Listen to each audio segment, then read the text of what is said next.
Then, what's this? I put one of the photos I got from the private investigator on the table. This is Myra, and she suddenly got sick and there was nothing I could do about it. So we went into a hotel. We didn't do anything here. Then, what's this? I took out the second photo as I said this. For this one, I got sick and... Then what about this one? Without pausing, I take out the third picture. This is, My name is Victoria, and I am 35 years old. I am currently the owner and manager of a certain restaurant. It started out as a small restaurant, and after 10 years, it has grown to become one of the most popular restaurants, and now it has about 15 employees. I married my husband Ted a year ago. My husband, who is 3 years older than me, was originally one of my store's regular customers. My first impression of him was that he's a bastard who talks without thinking and gets easily carried away. Later, this first impression would prove to be true, but I had no way of thinking that at the time. My husband visited the restaurant many times, and each time he would try to talk to me. Moreover, he always came to the restaurant just before the last order. This is also the time of the day when I would naturally have more time for conversation if he spoke to me. You're always working alone until the end. Thanks for your hard work. I fell in love with these words. It even made me forget about my initial impression of him. To begin with, I had stayed away from love since I was traumatized by my ex-boyfriend's affair. I was afraid of getting hurt again. When my husband asked me to go out with him, and I told him about my past trauma, he was very upset. I can't believe he would do that to you, Victoria. There is nothing wrong with you. You don't have to drag out that past. I would never let you feel that way, Victoria. I was so moved by his words that I started dating him. However, despite my worries I had of him, my relationship with my husband was going well. I was running a restaurant, so I didn't have much time for dates, but on the days when I couldn't see him, he would come to my restaurant to eat as a customer. I thought my husband was such a kind man and became more and more infatuated with him. When my husband asked me to marry him a year ago, I was delighted and accepted his proposal. I was happy every day. But that happiness slowly began to crumble after 6 months as a newlywed. 6 months into our new marriage, my husband quit his job and returned home. He resigned suddenly one day without even telling me about it beforehand. And he started to say it all on his own while I had no option to even argue about it. I quit my job to help out at the restaurant. What? No, my current employees are enough. That's not true, is it? If I come in as an accountant, Victoria, you can focus in the kitchen, right? No, I've asked my accountant to take care of the store, so that's not a problem. Then why don't you fire your accountant and I'll do the accounting? I've known my accountant since we opened the shop, so he understands what I need to do, and I have no intention of terminating our contract. What? Even though I'm here? I was pretty irritated at this point. I loved my husband, but I had no intention of having him involved in the store. My husband had his own work, and I never thought he would get involved with my store, business-wise. He was a salesman, not an accountant. There was no way my husband, who had no expertise in such a field, would be able to handle the accounting field. Anyway, my store will be fine, so why don't you find a new job? Oh, well, I'll work in the kitchen first then. Huh? What do you mean the kitchen first then? I've been telling you from the beginning, right? I don't need your help. That tone makes it sound like you're looking down on my shop. I'm sorry. I was saying things without thinking, you know. I'm really sorry. I just thought it would be wonderful if Victoria and I could become a couple and run a restaurant together. I'm really sorry. No, that's not possible. In the end, I forcefully ended the discussion that day. However, 2 weeks after this, he was working in the kitchen. Because the girl who was in charge of the kitchen broke her leg and couldn't work. She is also a sommelier and was a really important employee for my restaurant. The doctor's diagnosis that she got was she needed 3 months of recovery. When my husband found out, he took the opportunity to tell me that he would fill in for her. Well, I guess it's better than being unemployed at least. I discussed this with my employees, but they all knew my husband from long ago. They willingly agreed to do so. I agreed to let my husband work in my store on the condition that when the sommelier employee returned to work, he would properly look for a new job of his own. And my husband worked surprisingly well. Perhaps it was because he was a salesman, but he was well received by customers. The regular customers would say, "So you and your husband are finally going to run the business together, huh?" And hearing that, I was thinking to myself that maybe this isn't so bad after all. However, my optimism was quickly shattered.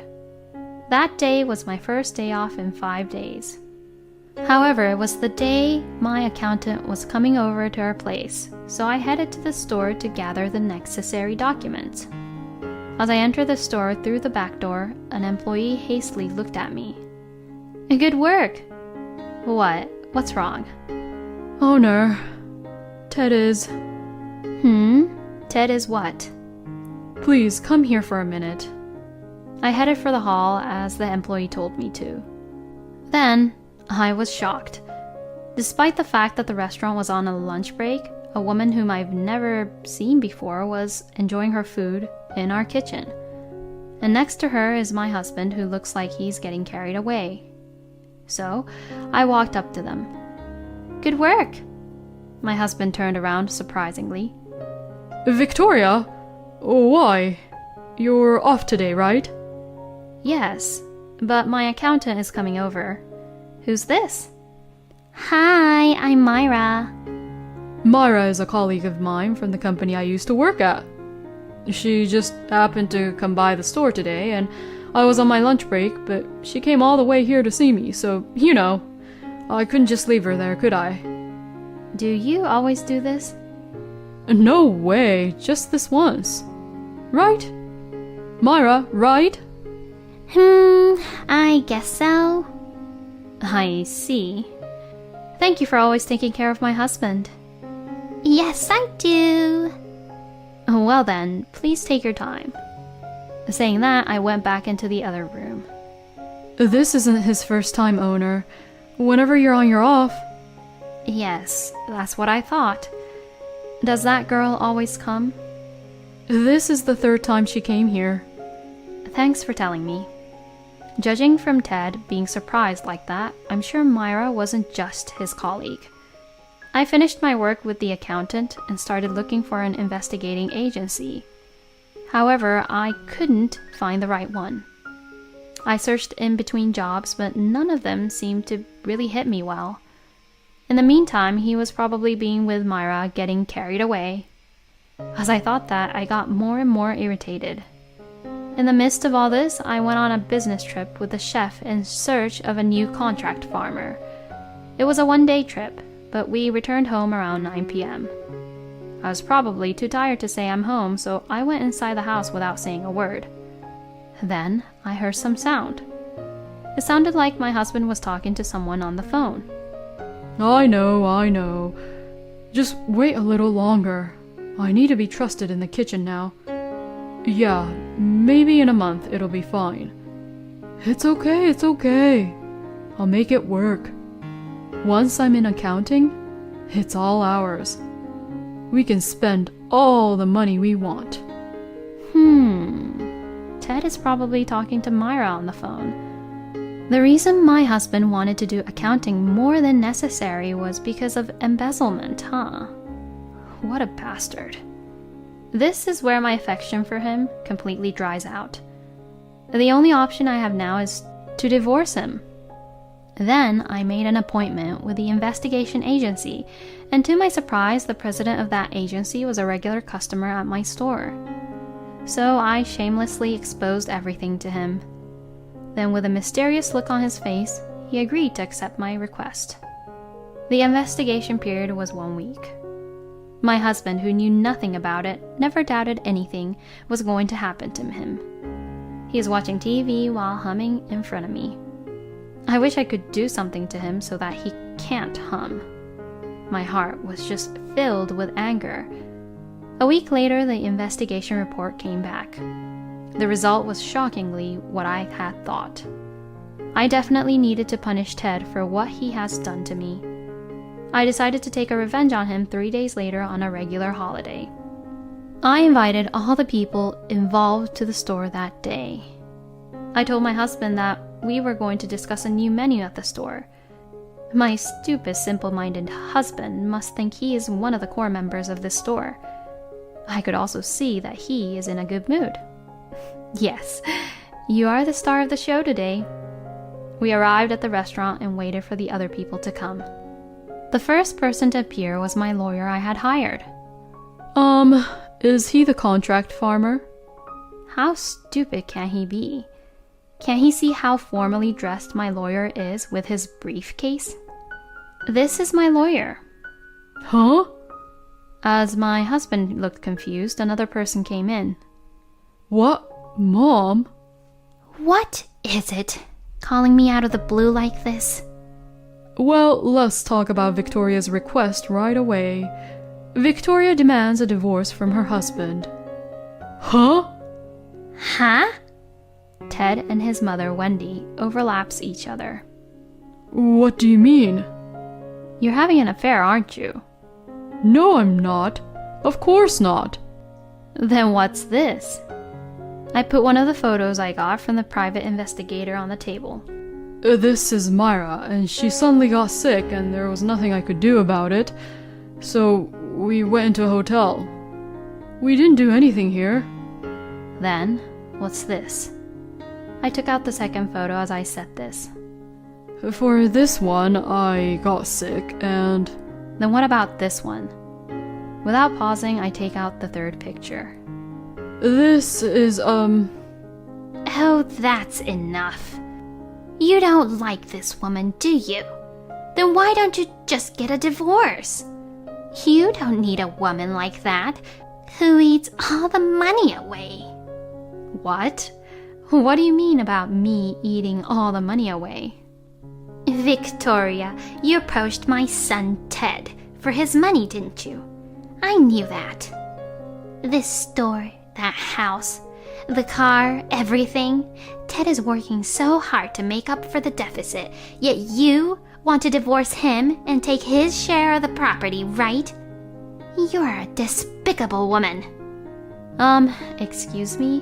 What the hell is she saying? Since you're like that, that's why he cheats on you. It can't be helped. I'm for the divorce, but I can't give you anything. From now on, I'll take care of the store, the house, the car, and everything that belonged to you. You will be on your own. I look at my husband. My husband looks away in an obvious way. I see. Oh, well, I guess you're not needed as his wife now. Myra came in through the door.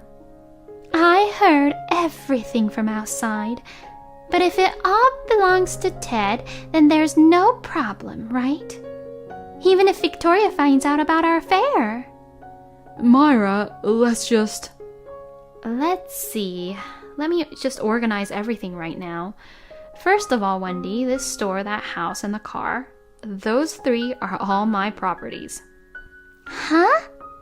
This store is the one I have been working on for the past 10 years. I am the owner. In other words, I manage this shop. I have owned the house and the cars since before I got married to Ted. Therefore, nothing goes to you. Wait, what do you mean? Don't you understand? It means that your own son lied to you. Right, Ted? I guess I misunderstood a little. Huh? You said you were going to get the money soon. Hey, Myra, just get the hint, will you? No, I know. You wanted to get into accounting because you wanted to embezzle the store's money, right? You've got to be kidding me, seriously. And just in time, the next two visitors arrived. Jane! Why? What in the world is this? And you too, Chloe? Why? Welcome. I'm Ted's wife. Wife? Wife?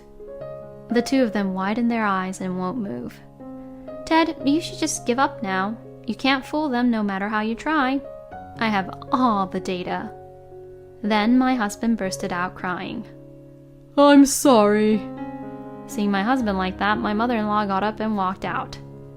My mother-in-law was kind to me before we got married, but after we got married, she suddenly became cold. She must have believed Ted's lies as they were. Well, now is not the time to be worrying about Wendy who left. I have to crush my husband. He's crying even though he did everything to himself. What a pathetic scumbag. Jane and Chloe immediately apologized to me. Neither of them knew that Ted was completely married. I had also already investigated that. I apologized to them that my husband was sorry and promised to cooperate with them in sanctioning him at a later date, and had the two go home. And now it was Myra who trembled with anger. Ted, what do you mean by all of this? You said you wanted to divorce your wife. You said you would marry me if you divorced your wife. And who were those women just now? Ted then slowly looked up. There's no way I'd do that for you. Myra, you and the girls from earlier on were there so that I could just have fun and play around. I don't want to marry a stupid girl anyways. I want a really smart girl for my wife. Excuse me? What are you talking about? You were complaining about your wife a lot. Did you know that, Victoria? We've been dating since before you married Ted. That's why I said you're really stupid. You're just a tool for me, nothing more. You're terrible. Bang. My full swing hit my husband clean on his left cheek. What are you talking about, disrespecting a woman like that? A tool? You've got to be kidding me. Then what are you? What is the point of you being there, huh? You're no more than a tool. Then I came back to my senses. I punched him in front of my lawyer. Quickly, I looked at my lawyer's face, and at that moment, my lawyer turned his face away. Thank you so much for pretending to not see it, even though you saw it. Everyone, please calm down. We will inform you of the details of the divorce procedure and alimony in a sealed envelope at a later date. Hearing this, Ted looked relieved at my lawyer's words. I guess he thought that if he could somehow get through this, he could somehow fool me with being flirty with me. So now he's getting carried away, thinking he could go home with me. No, you can't go home with me, okay? Please go back to Myra's place or wherever you like.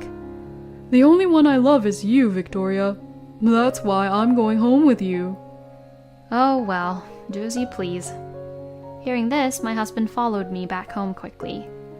On the way home, we passed by a neighborhood store and my husband said, That's right, I'm going to buy your favorite sweets, and went inside the store. Surely, under normal circumstances, I would be really pleased. However, I am in no state of mind to be fooled by that right now. I went straight home and locked the door. Then when my husband came home 5 minutes later, he couldn't enter the house. And that's because I changed the locks on the door. He seemed to ring the doorbell several times, but I completely ignored all of them. My husband persisted for an hour, but then he disappeared somewhere. About 6 months later, the divorce was finalized. My ex-husband has stubbornly continued to refuse the divorce, but he sank to his knees when my lawyer said, If you divorce in court, a judicial divorce will be entered in your family name, and signed the papers without hesitation. My ex-husband was kicked out of the house without a job and had to rely on his parents for support. and I heard that the two, Jane and Chloe, who had been having an affair without knowing that Ted was married, filed a claim for alimony against him, and Ted's mom, Wendy, had paid the amount in the end. To my surprise, Myra seriously loved Ted, and she then asked him to marry her because she would support him. However, Ted stubbornly refused her proposal. I heard that Myra was so persistent that he violently attacked her and was caught red-handed. Maybe Myra was just an honest, pure girl. She just fell right into Ted's trap. Well, I was also one of them too, so I can't really say anything.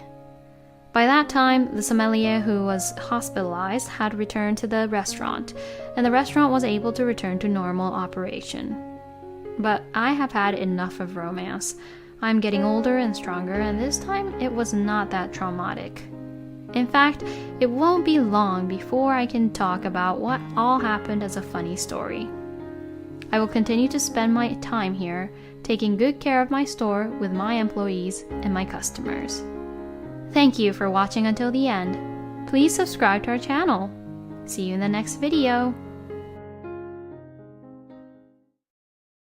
When had 6 left to live, I was ready to marry him, but... It's 2 a.m. in the middle of the night. My phone beeps and glows. Babe, I can't live without you. Hey, it's dark in front of me. My heart is in pain. Am I screwed up already? Hey, I'm in the other world now. The constant WhatsApp notifications and scary messages. I was dismayed that the other world was within range of my phone. I was also disgusted with myself for dating such a man. Hi, I'm Jenny. I've been longing for a job since I was a little girl. I am 27 years old, working hard every day.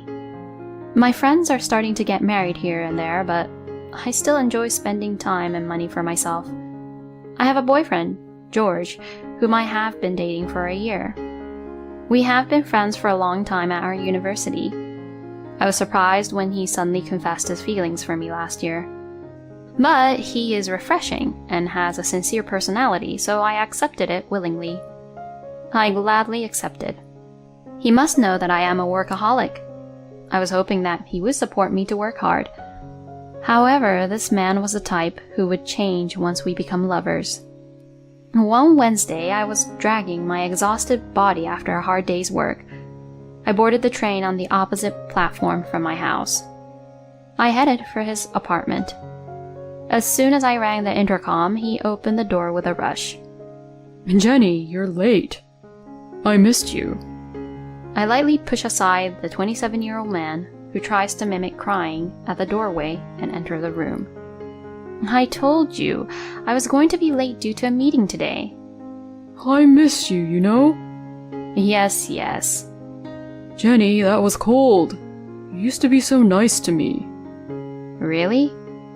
I brush off his dissatisfied expression as he puffs out his cheeks. I heat up the half-price sticker lunchbox I bought at the supermarket in the microwave. Although he came home first and called me over, he doesn't even make me a cup of tea. Listening to him babbling on and on, I ate my meal, put the garbage away in a plastic bag, and got up. What? You're leaving already? I have work tomorrow. Oh, I'll miss you. Why don't you just stay? It's a long way from work. I'll come visit you again this weekend. Huh? I almost let out a sigh at the man pouting his lips. I miss you, I miss you, I miss you. It's all he keeps saying. I mean, I miss you too, because you insist on seeing me. I came to his apartment in the middle of the week in the opposite direction from my own house. He doesn't even know how I feel, and he stares up at me with staring eyes. And then he says the usual line. I know. We should get married soon and live together, don't you think? Good night. I said a quick goodbye to him and covered his lines. I left the room as if to run away. As a friend, he was honest and straightforward. But as soon as we became lovers, he turned into a spoiled, dependent type. Daily good morning, I'm on my lunch break with a picture of his meal. I'm back home. Message is a matter of course. At bedtime, I'm lonely to go to bed alone. He expects me to call him until he falls asleep. On weekends, of course, he is all over me, and when I try to go home on Sunday night, he stops me with crying. I can understand if we are just getting to know each other. Does he really love me that much? Some woman might be like, oh my god, he loves me so much. But I went out with him in the first place because I thought he was easygoing. I had no way of knowing that he would be so attached to me at all hours of the day. And it had been like this for the entire year we had been dating. Furthermore, while I was staying at his apartment, he forced me to do all the housework. In fact, he doesn't even vacuum on weekdays because I do it on weekends. The garbage from his lunch boxes and cup noodles that he would have eaten for dinner, the trash are piled up in the sink for the whole week. He puts all this on me, leaning on me like that, which made me exhausted both physically and mentally. While he could sense my exhaustion and frustration, he has no idea what's wrong with him, just because he was lonely, and just because he wants to hold on to me. He says, let's get married, right off the hook. Recently, he asked me, if we have a baby, can we be together forever? He started to say such a disturbing thing. A child with him is outrageous. This man is like a big baby. I've known him as a friend for a long time, so I have sentimental feelings for him. We have a lot of mutual acquaintances, so it's a little awkward to break up with him. Moreover, his outward appearance is fresh and good-looking, so people like him. If I make a bad move, I might become the bad guy and people might not like me. Still, I can't think of marrying him because I can't stand him. I began to think seriously about breaking up with him. One day out of the blue, I received a message from him saying, I have something important to tell you. is he seriously going to propose to me? Or did he finally run out of love with me, the cold, workaholic person I am? I feel bad that I hope it's the latter. Depending on what he said, I decided to break up with him and arranged to meet with him. The day of our agreement, at the coffee shop where we were meeting, what came out of his mouth were unexpected words. I have cancer. What? I was stunned by what I had not imagined at all. Is it bad? When I asked him fearfully, he nodded his head while trembling. If I have an operation, it might be cured. But if it fails, I will probably have 6 months remaining. Oh no. The word life remaining made the blood in my head drop suddenly. I don't know what to say to him. He smiled brightly at me as if he feared for me. I'm sorry. You're busy and I have to talk to you about this. Don't worry about me. I'm just worried about you. Thank you. You're really kind. That's not true. No, that's not true at all. Because I've been thinking about breaking up with you because your love was too heavy for me, without even noticing that you were sick. He holds my hand with a serious face. I'm such a pathetic person, but will you support me? Even the doctors have said it. He says that if I have hope to live, I might be able to overcome this. You are the most important person in the world to me. George. When I get better, will you marry me? What? You don't have to answer me right now. I'll wait for your answer. With that, he patted my head and left the restaurant before I could. I was left with the words the rest of my life and marriage. I couldn't get up. For the next half month, all I could think about was him. I thought I was having such a bad time that I wanted to break up with him. I only remembered the good times. If he only had a few days left to live, I want to support him until the end. I want to do what I can if my existence is the source of life for him. But when he asks me to marry him, I hesitate. Even if he sensed it, would I be able to spend the rest of my life with him? Is that what I want for my life? I cry every day with anxiety, sadness, and hesitation. I was unable to come up with an answer. At that time, I happened to run into his mother at the train station.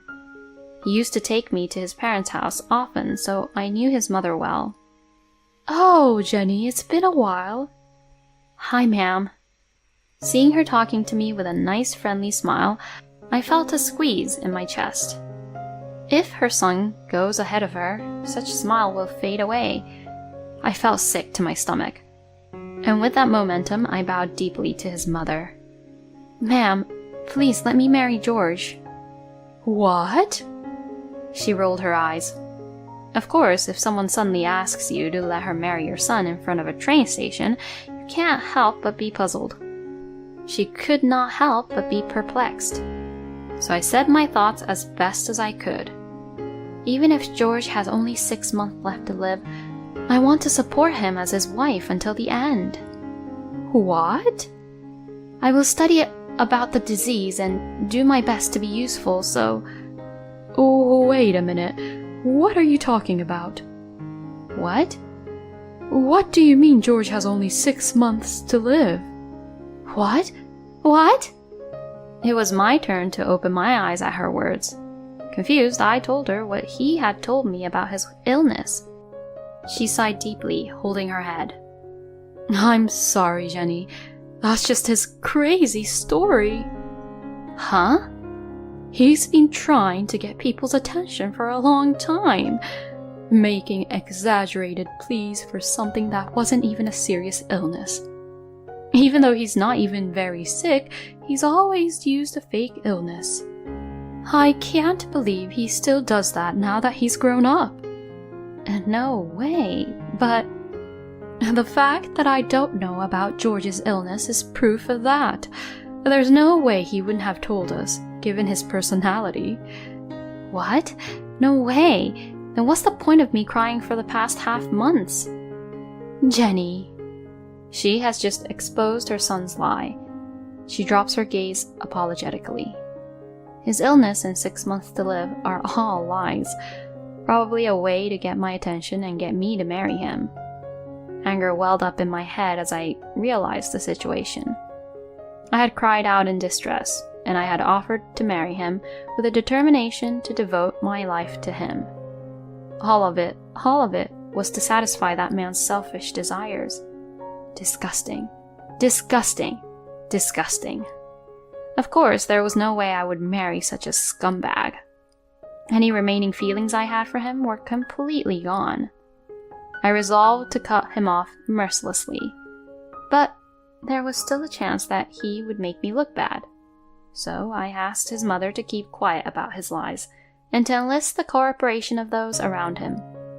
A week later, I visited him at his apartment. Jenny, I'm so glad you came. He greets me with a weak smile and voice. I'm already sick of just seeing that face that has won me over with its auspiciousness. In my mind, I'm doing him a favor. He is smirking at me for accepting his proposal, but that charade and our relationship will end today. You look better than I thought you would. He froze when he saw the big guy who had just popped up from next to me. Tom? Oh, what are you doing here? That's my line. I told you to come to me first when you get sick, didn't I? Tom, me, and George went to school together. He has a lot of willpower in his family. He himself is a firefighter who wants to use his muscles to his advantage. I'm glad she asked for my advice.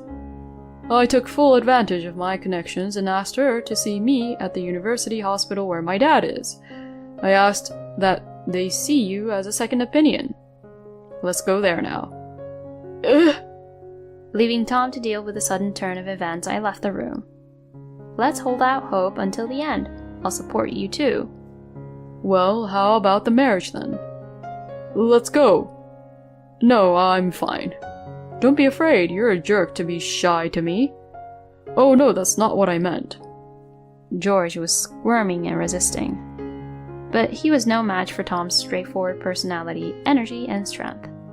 He was taken to the hospital to be tested for a cancer that never existed. The test results were, of course, healthy. Normally, I would have hugged him with tears in my eyes and said, "I'm so happy for you." This time, however, things were different. The hospital he went to had misdiagnosed his condition. When the doctor asked him for the name of the hospital, there was no way he could answer the question. Tom easily found out his lie. Of course, he had to force Tom's father in the hospital to make arrangements for him to see a doctor. Tom, who had arranged the medical examination, was furious.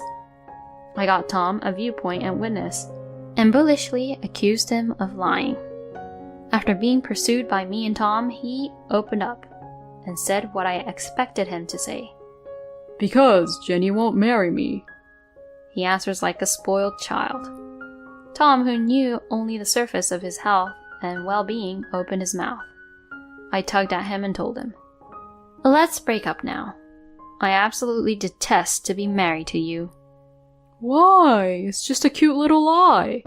When I told you I didn't have long to live, you loved me so much that you decided to marry me. And now that I'm alive and well, you should be relieved. The only reason I bothered to consider marrying you was because I felt sorry for you and your family. And even then, I was lost in that stupid lie. It's more like a downside. I have nothing but disgust for you. No, you don't. You keep coddling me, and to top it all off, you tell lies that are so appalling. How could I ever want to be married to someone like you? I said in a sub-zero voice, and he finally seemed to understand the situation. Then he burst into tears and cried out, No, no, no, no, no. I refuse to even break up with you, Jenny. Wah! The big man was doing everything he could to get out of his misery. Tom, the big muscular guy, is backing away. I was a little relieved to see that this was still a bizarre sight. I pushed Tom off his back, unable to take my eyes off the strange man, and we walk out of the apartment. George, noticing that I was not at all distracted, rushes over to me. Wait, Jenny. See, I can't live without you. That's another lie, right? No, it's not. Once you tell a flat-out lie, you'll never be trusted again. Goodbye. Wah! I left George bawling like a howling wolf. I closed the door to his apartment. Thus, I had finally parted with the man who looked like a baby crying old man. Tom, who had cooperated with me, he explained in detail to the people around me why I had broken up with George. Most of my friends began to show up for me. Some of my friends tilted their heads and said, "That's enough lying." I showed them a video I had secretly saved of him being a spoiled brat, and they shut up.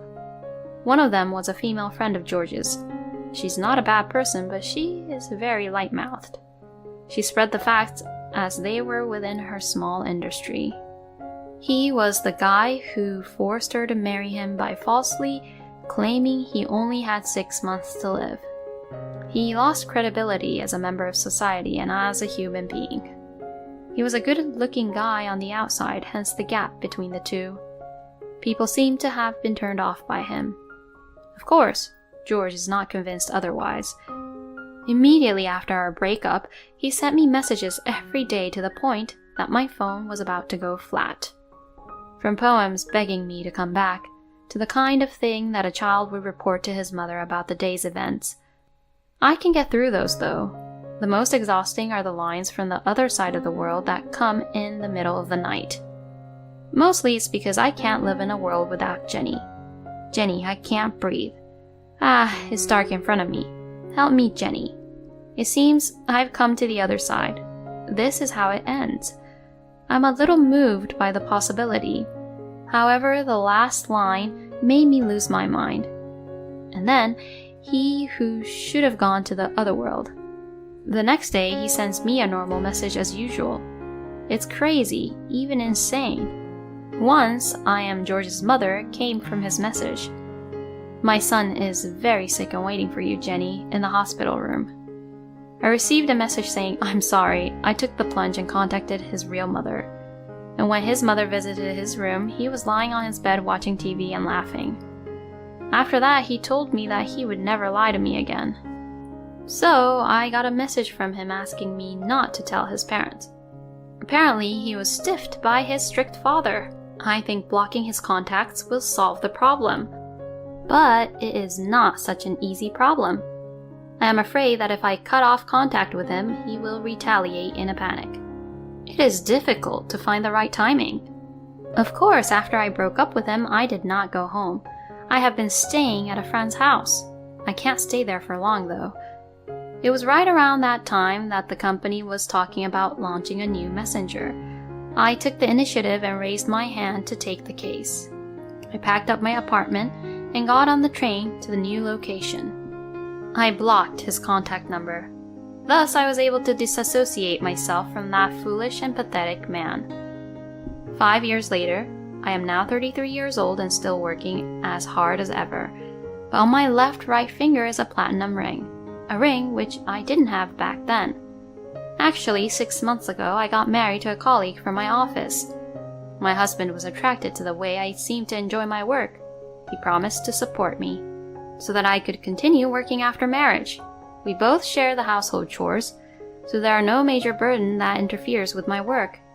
We have also decided to work together to raise our children. Friends who work with George occasionally report his dire situation. He has lost his credibility and his work is not going well. Apparently, even when he gets a new girlfriend, he is quickly dumped. Even at 27, he's in pain, but he's now a 33-year-old man. It would be an even worse sight if a 33-year-old guy was turning into a baby. And he seems to be constantly looking for me saying, I'm sure Jenny will return. And he seems to be looking for me. And he's saying Jenny is just being mean. He says that someone should tell me that George is not mad at me and to come home. And apparently he's also having horrible delusions of being a good guy. Of course, there is no way my friends will help him with that. Instead, they get angry and just leave him on his own. I am so glad that I kept the people around me on my side. And he is a very lonely person. He must be very much distressed by his loneliness. Relationships between lovers and married couples that only depend on one person for support will be exhausted and will fail. So he closes his eyes to the unpleasant aspects of the relationship. I'm so glad I wasn't carried away. I am very glad that I did not decide to get married. I met my husband, who is the most understanding and supportive person. I was able to have a family while continuing to do the work I love. I truly feel happy from the bottom of my heart. My in-laws disrespects me and forces me to take care of their grandchild and breaks into my house. As a result, Maya, you must be free as always, right? My mother-in-law and sister-in-law always push the care of their grandchild onto me without considering our plans, and they just go out. I felt anger building up inside me, and I was left behind at home. How selfish can these people be? I had plans to meet with a friend for the first time in a while. It's terrible that they look down on me just because I'm a housewife. I have to make sure they never take advantage of me again. My name is Maya. I met Hank through my best friend Laura, and we got married 2 years ago. I quit my job and now I'm a full-time housewife. But we don't have children yet. We've just moved into a new house a few months ago, and we are living peacefully. I love cooking and have been making elaborate dishes almost every day since we moved in. Meeting with Laura and her husband for a delicious meal and good drinks is our weekend delight. But at that time, I didn't realize that the hand of evil that would threaten our peaceful life was approaching. It seems that my parents are getting a divorce. One day, Hank told me with a downcast look. I had heard that they were not on good terms, but I didn't expect them to get divorced. My mother-in-law is a housewife, but she hardly does any housework, and mostly orders takeouts or buys ready-made food. And she lives a selfish life of buying whatever she wants without resistance. And she lives a selfish life of buying whatever she wants without restraint. Even after my father-in-law retired, my mother-in-law's spending habits did not change. And despite my father-in-law's warnings to control her spending for the future, she never listened. In the end, my father-in-law got tired of it and filed for divorce. The family home was put up for sale, and my father-in-law moved far away. But it seems that my mother-in-law didn't want to leave her familiar surroundings and rented an apartment near her family home. A few weeks after the divorce, my sister-in-law also got divorced. According to the story, she had been cheating on her husband, and when he found out about it, he asked for a divorce. As a result, she moved in with her mother, with her daughter Sonia, who will soon be 3 years old. Unfortunately, these two disasters would end up affecting me. Maya, can you come to my house now?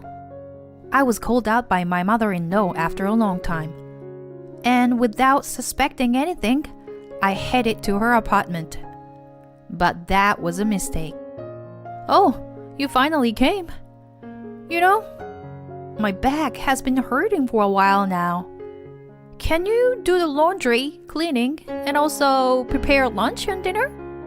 Just as I was surprised by my mother-in-law's sudden request, my sister-in-law Dixie, who lives with her, said this. I also work, so can you take care of my daughter Sonia too? And can you come a little earlier, starting from tomorrow? Ignoring me, my sister-in-law quickly left. My mother-in-law continued to lie on the couch watching TV. I couldn't quite digest the situation and ended up taking care of my niece and fulfilling my mother-in-law's demands. My sister-in-law came back after 6 p.m. that night. I was completely exhausted by the sudden role assignment to me that day.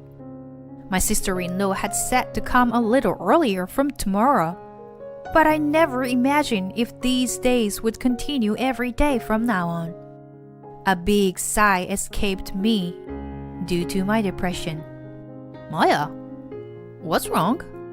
You look tired. Hank, my husband, who came back from work, peered into my face and asked me worriedly.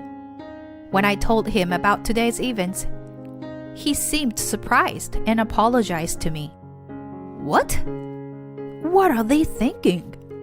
Yeah, I never thought they would ask me to do something like this. I thought about contacting you, but I didn't want to disturb your work. And also, I had no time to look at my phone because I was with Sonia. I see.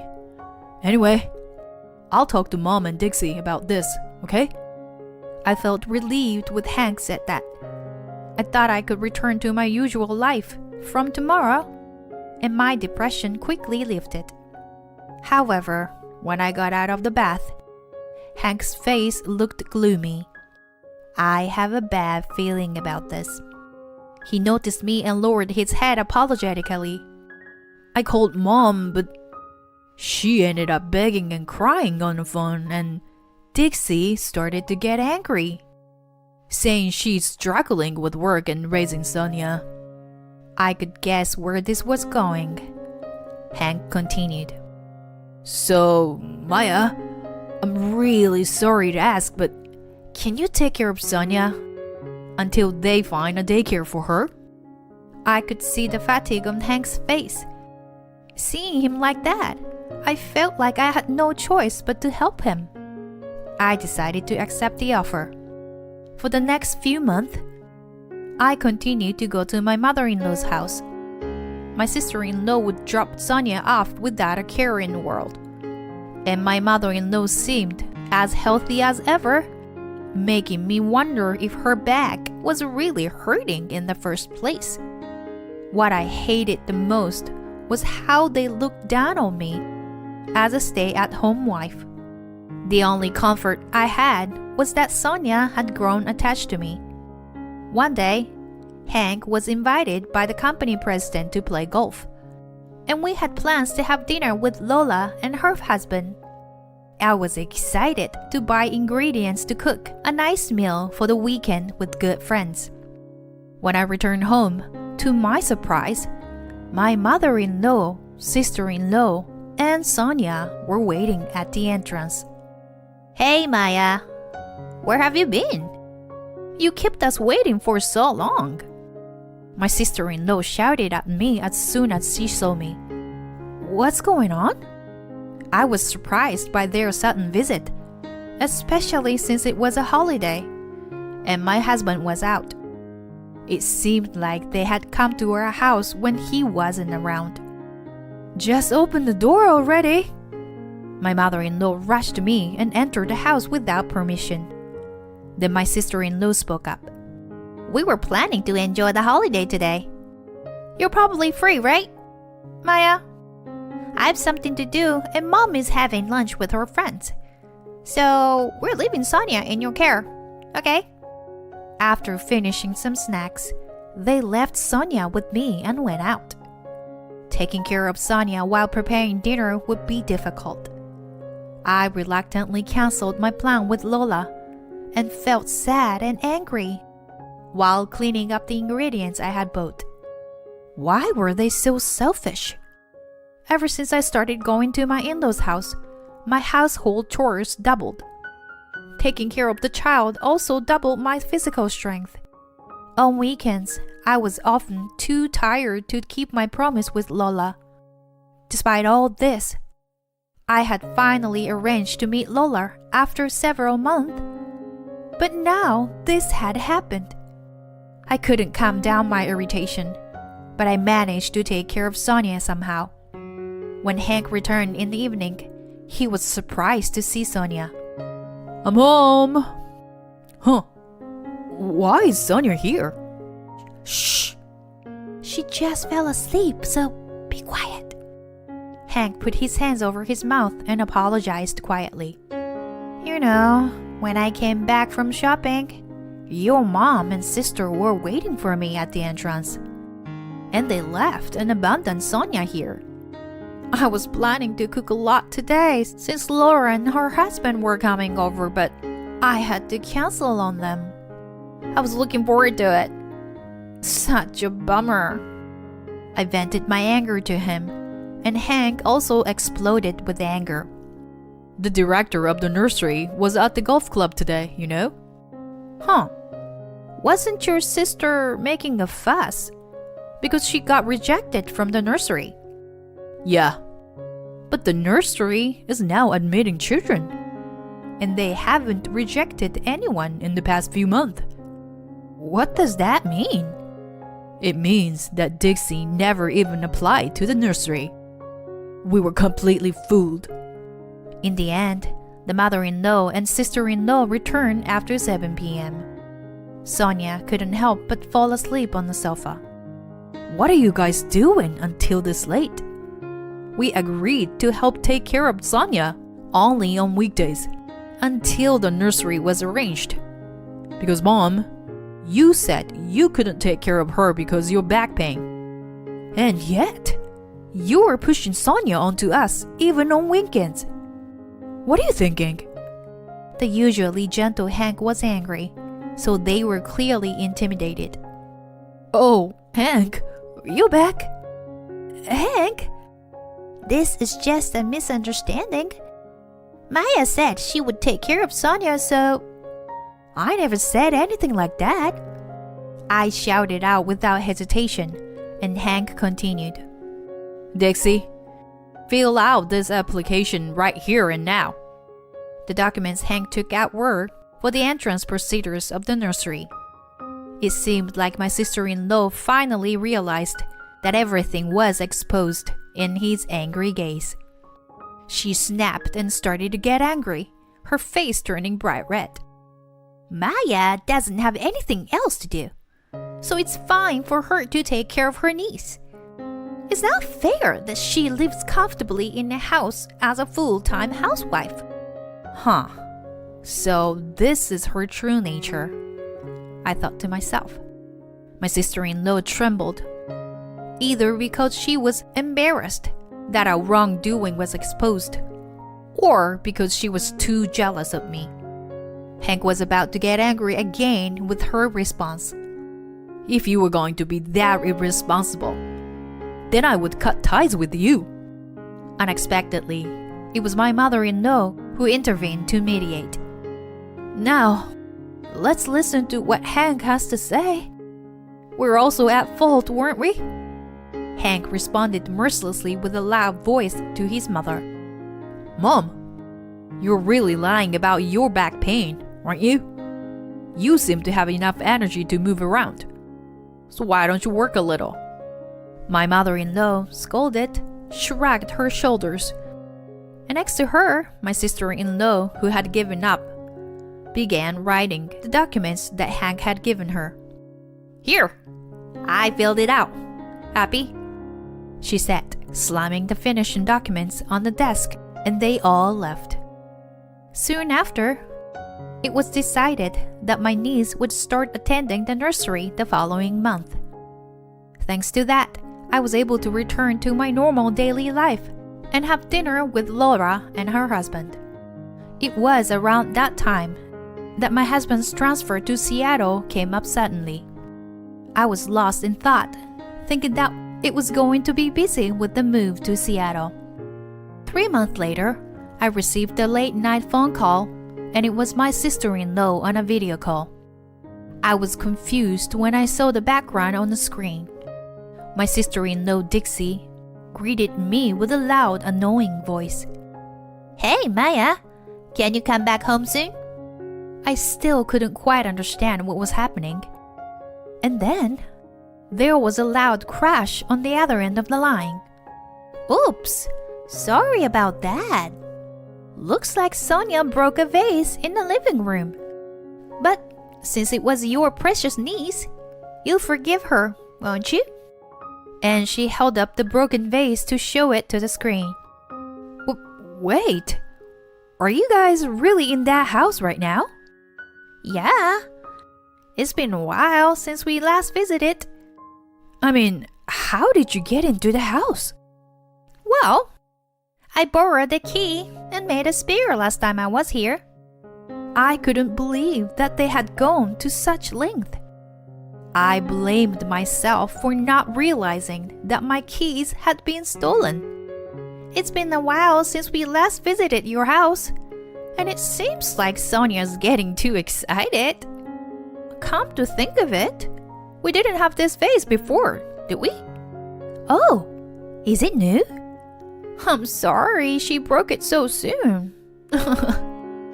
As she apologized, it was evident that she didn't feel remorseful at all. Please, leave. Right now. Well, I can't do that. After all, we came here to get some money from you. Money? I exclaimed in surprise at my sister-in-law's words. If Sonia asked you for money, you wouldn't be able to refuse, right? At that moment, Sonia appeared on the screen. I could see my mother-in-law, who was standing next to her, whispering, say it as we rehearsed, in a low voice. Auntie Maya, Sonia wants an allowance. Sonia looked at me with tears in her eyes, and she muttered in a barely audible voice. Seeing her like that, my fist trembled with anger. How could they ask a small child for money like this? My sister-in-law provocatively called out to me again. See? This is what Sonia is saying. So please give us some money. By the way, where are you right now? Hurry up and come back. I'm in Seattle. What? Seattle? Yes, so I can't lend you any money. Both my mother-in-law and my sister-in-law burst out laughing at my words. What a joke! That's not funny at all. If you don't want to give us money, how about giving us some of these Louis Vuitton bags you have stored in your closet? As she said that, my sister-in-law showed me the closet. I shouted out immediately. No! Absolutely do not touch them! Those aren't my stuff. However, my advice fell on deaf ears as they continued to search for brand name goods one after another. And if it wasn't yours, Then whose was it? You think I'd be fooled by such a lie? No, it's all mine. Huh? Who are you? Standing there was Lola. The truth is, my husband and I had moved to Seattle as planned due to his transfer. We kept it a secret from my in-laws to avoid any complications. During our relocation, Laura's family agreed to live in that house, but the key exchange didn't happen due to the sudden move. I asked Hank to contact Lola and told her to call the police right away. After talking to my husband, Lola told my mother-in-law and sister-in-law the following. The police will be here soon. We will sue you for illegal entry and property damage. Their faces turned pale instantly. Maya, what does this mean? You're lying about the police, right? No, not lying. I warned you not to touch it because it's not mine. My mother-in-law opened her eyes wide and started blaming my sister-in-law instead. It's all your fault, Dixie. I never intended for this to happen. Hey, Mom. You were the one to come up with the idea of asking for money. I never thought of that myself. It's all your fault. As an ugly argument began, Hank took my phone from me. Enough already. Shame on you both. You shamelessly make a young child beg for money. How could you do something so despicable? I'm cutting ties with you. Got it? Wait, Hank! Hold on a sec. As my mother-in-law pleaded for mercy, he ignored her and handed me the phone. Then Sonia spoke up, trembling. Auntie Maya, I'm sorry. I don't need allowance, so please don't hate me. Her tearful confession left me with a heavy heart. I could never forgive them for causing such distress to an innocent child. Sonia, we won't hate you. You don't have to worry about that. I spoke in a gentle voice to comfort her. What you did is not forgivable. We have no intention of helping you in any way. As Hank said, we'll be cutting ties with you. Goodbye. Afterward, the police arrived and arrested the two of them. Sonia was taken into protective custody and handed over to her father. I plan to visiting her when I return home. My sister-in-law and mother-in-law were left with a large debt due to the compensation they had to pay for their wrongdoing, as well as unpaid rent and credit card bills. After taken in by the police, they both worked tirelessly from morning until night. Meanwhile, Hank's excellent work at the company led to her decision to stay in Seattle permanently. I pursued my passion for cooking and opened a small restaurant. Lola and her husband plan to visit us during the grand opening. I'm looking forward to a new life and reuniting with my best friends. When I went to my in-laws' house to report my pregnancy, they locked me in a doghouse with a piece of bread. I always thought I was a privileged person. I had a kind husband and in-laws who cared for me as if I were their own daughter. And when I had the child of my dreams, I knew that she would be loved by everyone. I didn't doubt anything, but... What have you done? Do you know what you've done? Don't give birth to that child. As soon as I told my mother-in-law, Mary, that I was pregnant, she looked like a young man and locked me in the doghouse in the yard. How could this happen? When I found out the truth and who was behind it, I couldn't stop shaking all over. My name is Amelia. I am a 32-year-old office worker. I met my husband Luke through a friend, and we have been married for 2 years. Luke is a gentle man, and I feel safe and relaxed with him. He's very protective of his parents. We often went to see them together to show them how well we were doing. His parents are also peaceful people. They loved me as if I were their own daughter. I never thought that I would be bullied by them, until I got pregnant. After we got married, I finally had the baby I had always wanted. When I told Luke, he was happy with tears in his eyes. I'll have to let Mom and Dad know. They'll be so happy. I thought it was a little too early to tell them. But then I thought that I might get sick or something and might need them to help me. Luke and I visited them on the weekend. We enjoyed dinner as usual. Luke told his parents that I was pregnant when after dinner. Mary seemed to have noticed that I didn't drink alcohol. I knew it! Congratulations! I'm really happy for you, Amelia. You need to take care of your body now. She was so happy. My father-in-law, Kevin, who was sitting next to her, also looked surprised. I am surprised. You're pregnant. It seemed like he didn't know what to say.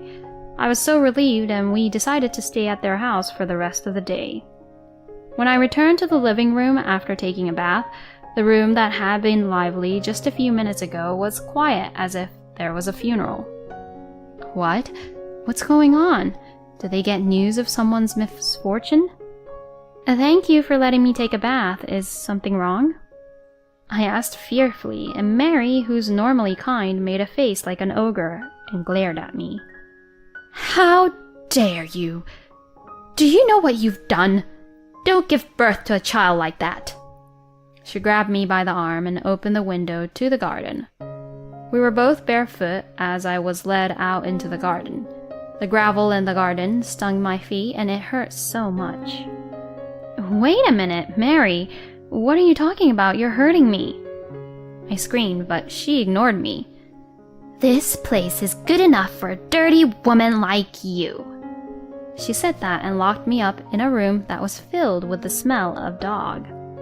It was the doghouse of Simba, the golden retriever, who died 6 months ago. Kevin, who was very good with his hands, built it himself. It was such a big doghouse. Kevin had installed an air conditioner for Simba. It was spacious enough to accommodate more than one person. But there are no windows, only a door, and the lock is only on the outside. Please open it! Luke! Luke, I know you're in there. Get me out of here and help me! My voice must have reached him. I heard his voice from close by. Amelia, not going to forgive you.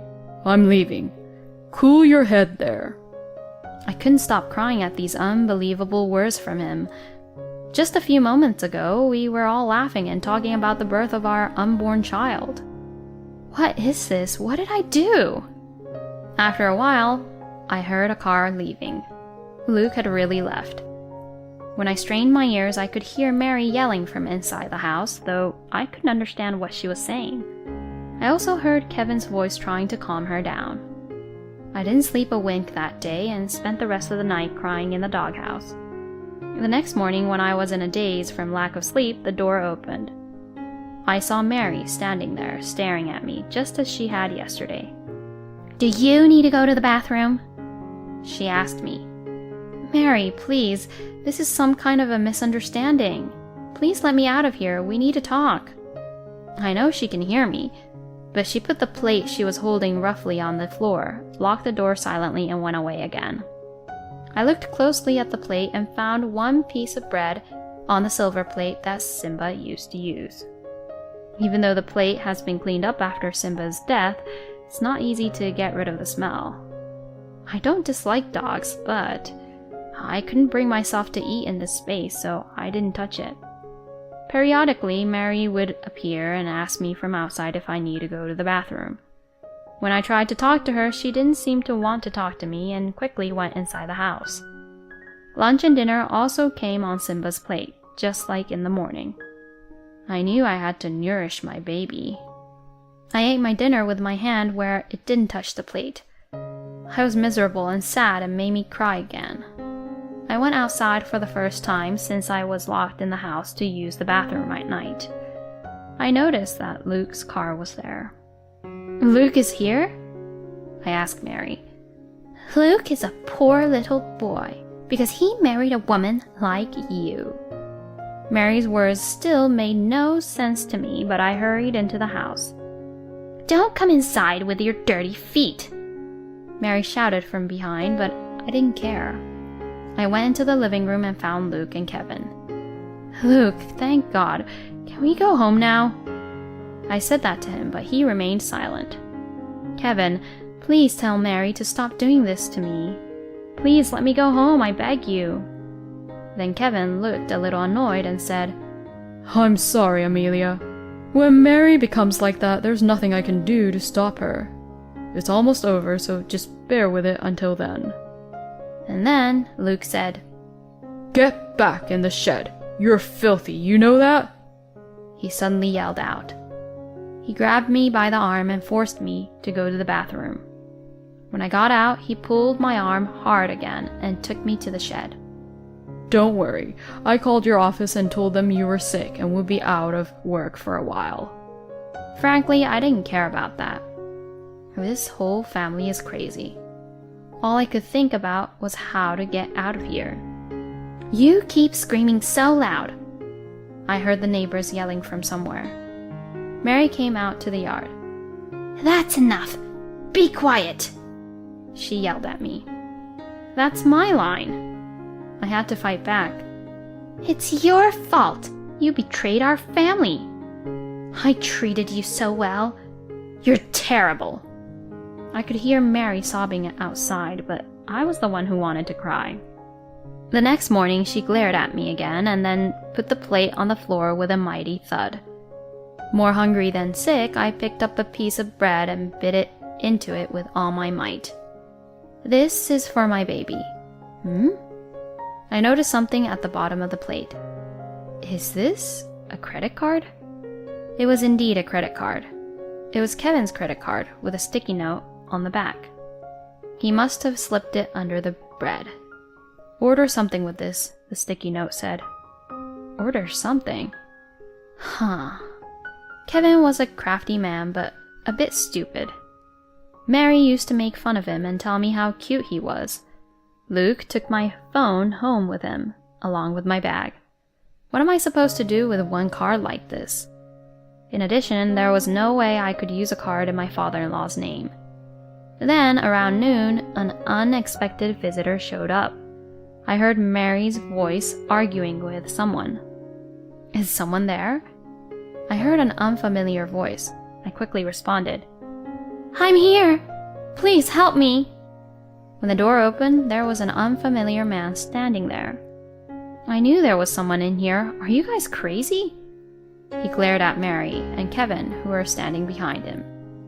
The man was the man who lived across the street. He had often heard yelling and arguing in the yard. He was worried and came to see what was going on. I was taken straight to the man's house, and his wife, who was at home, said to me, "I'm so sorry you had to go through that." She hugged me. "I smell so bad." I started to cry.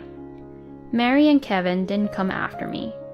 I borrowed a phone and asked my mother to pick me up. And by the way, I don't have a father. He died in an accident before I could remember. When I told my mom what had happened, she was very angry. When she came to pick me up, she was about to yell at my in-laws. I didn't want anything to happen to my mom, so we chose to leave immediately. I went straight to the police, but I had no proof. The couple across the street said they would testify at any time, but who knows. I left the police station and went to the lawyer's office. I wanted to divorce that man right away. But a few days later, I couldn't believe my ears when I heard from the lawyer. "What? Me? Why should I pay alimony?" No way, I thought. But the lawyer told me that this case was caused by my cheating in the first place. He also said that they only wanted to discuss it directly with me and that they had proof. Of course, I never cheated on Luke. We accepted the offer. We set up a meeting with a lawyer. On the day of the meeting, Mary and Luke were staring at me. Kevin looked at me with concern. "I hear I'm having an affair. With whom in the world?" Mary's face turned bright red at my words. "I know you're messing with my husband." Her voice was loud enough to echo through the room, but the content of it startled me. What? Luke continued, spreading the pictures all over the desk. Look at this. It's you and my dad, no matter how you look at it. My mom and I picked up one photo at a time and looked at it. Sure, the faces are mine and Kevin's, but the bodies belong to different people. Some of the photos clearly show the wrong height difference. And then Luke took out his phone and started playing some kind of sound. I love you, Kevin. It was unmistakably my voice, but I don't remember saying a word about it. Luke and Mary looked so proud of themselves, but I really thought they were idiots. Then my lawyer said, This is a composite photo, isn't it? Also, isn't the audio also processed and made up? I'm sure we'll find out as soon as we get it to the lab. Well, I think anyone would find it odd even if we didn't. When I pointed out the height difference, which even I noticed, the color of Luke and Mary's faces began to deteriorate a little. At the same time, they turned their attention to someone else. Dad, what's going on? You're telling me that these pictures and the audio you gave me were all a lie? And that story about my baby's father being you was a lie too? Luke's voice rang out in impatience, and Kevin turned his head to the side. I love Amelia, Kevin said. These unexpected words gave me goosebumps. It turns out that after I went to the bathroom that day, Kevin brought these pictures from his room and started to tell Luke and Mary, actually, Amelia and I are in love. Kevin usually doesn't joke about stuff. So Luke and Mary believed it completely. By the way, both the pictures and the sound were made by Kevin. When I heard that he usually used them for his personal use, I couldn't stop shaking on the spot. As a result, Luke left me and went home because he didn't want to see me. Kevin wanted to divorce Mary and be with me. Mary did not want to divorce him. While I was locked in the doghouse, Kevin and Mary talked about divorce all the time. So when you said it would be over soon, I blurted out. I mean, Mary and I are getting divorced soon. Of course, you and Luke are splitting up, right? You always smile at me and I really love you. I want us to be together. I couldn't look directly at him. He was too creepy. Then my mom, who was sitting next to me, said, Hey, you old guy, I can't listen to you anymore. Do you realize how sickening you sound? Because she smiled at you? Huh? Of course she smiles at you because you're her husband's father. And you're just misunderstanding, you idiot. Kevin's face turned bright red after hearing her words. And you two, you guys are just as guilty for inflicting a lifetime of trauma on my daughter. Neither I nor Amelia will ever forgive you. My mom glared at them with all the hatred she could muster. Luke and Mary were completely disheartened and made me an unbelievable proposal. Amelia, I'm really sorry about what happened. Mom and I were so careless. Let's just forget all these and we'll start over, okay? I mean, a child needs a father, right? I don't know what kind of nerve he has. He must be kidding me. Yes, that's right. A child without a father is pitiful. A child needs both a father and a mother. Amelia, I'm really sorry that I lost my temper too. Can you forgive me? I mean, how could Amelia have feelings for an old guy like you? Here, you apologize to her too. Mary strongly urged Kevin to apologize to me after she looked at me with a goofy look on her face. That made me feel sick and nauseous. I got up from my seat and ran to the bathroom. Morning sickness? You don't want to be in a family like that, do you? I'm going to do my best from now on. I lightly rubbed my stomach and slapped both cheeks to cheer myself up. Sorry to keep you waiting. I won't change my mind. I'm divorcing you. It's the only way. And Kevin, I have no memory of my father. I loved you like a father, but no more, no less. Now I never want to see your face again. Kevin looked down in disappointment, and I talked calmly. Luke, Don't you think this child would be more pitiful with a father like you? I feel so bad for her, thinking about what she might have seen from my belly. Mary, do you feel sorry for a child who doesn't have a father? That's how you thought about me all this time? It's none of your business. I have such a strong and dependable mother. I don't know if they had any words to reply, but they all became completely silent. After that, we talked about child support and property division, and everything went in my favor. Mary revealed her true nature. Of course, we have custody of the child, don't we? We're financially well off, and I'll take responsibility and raise the child. What she said didn't make any sense, so I ignored her. There's no way Luke can get custody of the child. They are forgetting the most important thing. After that, I took a leave of absence from my job to think only about my child. I moved back to my parents' house.